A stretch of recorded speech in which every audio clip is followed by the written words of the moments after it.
আসসালামু আলাইকুম রহমতুল্লাহ বরকাতুহু। তে বন্ধুগণ, আশা করি আল্লাহ পাকের রহমতে সকলেই সহি সালামত আছেন। তে কবি গাজী আক্কাসাল ইউটিউব চ্যানেল 017140885009 এর পক্ষ থেকে আপনাদের সকলের প্রতি রইল একান্ত আন্তরিক শুভেচ্ছা ভালোবাসা। তে বন্ধুগণ, এখন আপনাদের সামনে যে বয়ানটা রাখবার চেষ্টা করব, বয়ানটার নাম হলো ঘর্ম বা ঘাম রোগের মহাচিকিৎসা। কি ঘর্ম বা ঘাম রোগের মহাচিকিৎসা? এই যে মানুষ যে ঘেমে যায়, ঘামে, এইটারই মহাচিকিৎসা। এটা একটা রোগ। এই রোগে যারা পড়ছে তারাই জানে। এই রোগ বিভিন্ন মুখী আছে। কারো শুধু মাথা ঘামে, কারো রাত্রে শুইলেই ঘামে, কারো দিনে ঘামে, কারো শুধু পায়ের তলা, হাতের পাতা ঘামে, কারো যে কোনো একটা তলা, অর্থাৎ শুধু পা, হাত ঘামে বা শুধু পা ঘামে, কারো অন্ডকোষ ঘামে। অন্ডকোষ ঘামে অধিকাংশ মানুষেরই। তারপরে এমনও রোগী পাইছি আমি যে ওই করতে পারে না, আপনার ওই পরীক্ষা দিতে পারে না, অর্থাৎ হাত এমন ঘামে খাতা টাতা নষ্ট হয়ে যায়, বুঝলেন না?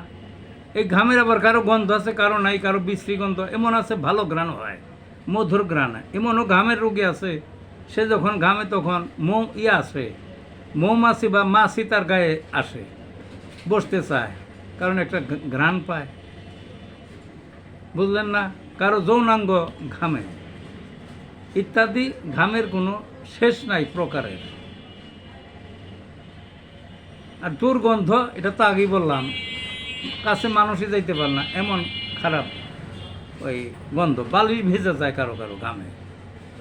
এবং এই যে ঘামের রোগ, এটা ওই নাই, পৌষ মাঘ মাস নাই, তখনও যাদের রোগ আছে তখনও ঘামে, অর্থাৎ পৌষ মাসেও ঘামে। তো হোমিওপ্যাথিতে খুব ভালো ভালো চিকিৎসা আছে ঘাম রোগের। তা আসুন প্রথমে কিছু ঔষধের পরিচয় করে দিই। অ্যাসিড বিউরিক একটা ওষুধের নাম, এরান্ডো মরি, কোনিয়াম, ক্যালকেরিয়া কার্ভ, কি calcarea curve, China Mercurius, psorinum. এই ওষুধগুলো সচরাচর ব্যবহার হয়। এছাড়াও acid night, ভেরেট্রাম elf, সাইলেশিয়া, acid lactic. এই অ্যাসিড ল্যাকটিক ওষুধটাও খুব মূল্যবান। তাছাড়া বায়োকেমিক্যাল ক্যালিমিউর, নেট্রাম সাল্ফ, এগুলি লক্ষণ বুঝে কোন জায়গার এক এক, মানে শরীরের এক এক স্থানের এক এক ঘামের কিন্তু এক একটা ওষুধ। কাজে ঘামের একটা খাওয়া থইলাম আর হইলে তা না। অনেক লোক পাইছি তারাও অস্থির, ওই রাত্রে পায়ের তলা ঘামে, মাঘ মাসেও ঘামে, মানে লেপ বা কাঁথার ভিতরে তারা পাউডার ঢুকাইতে পারে না, জুতা পায়ে দিতে পারে না, এই ঘামে প্রতিষ্ঠ জীবন। কাজেই আমি বিভিন্ন চিকিৎসা করেছি বিভিন্ন রোগীর, এই ঘাম রোগের, ভালো হয়ে গেছে। তো নিরাশের কিছু নাই, হোমিওপ্যাথিতে সন্ধান নেন এই চিকিৎসার। ভালো থাকুন বন্ধুগণ।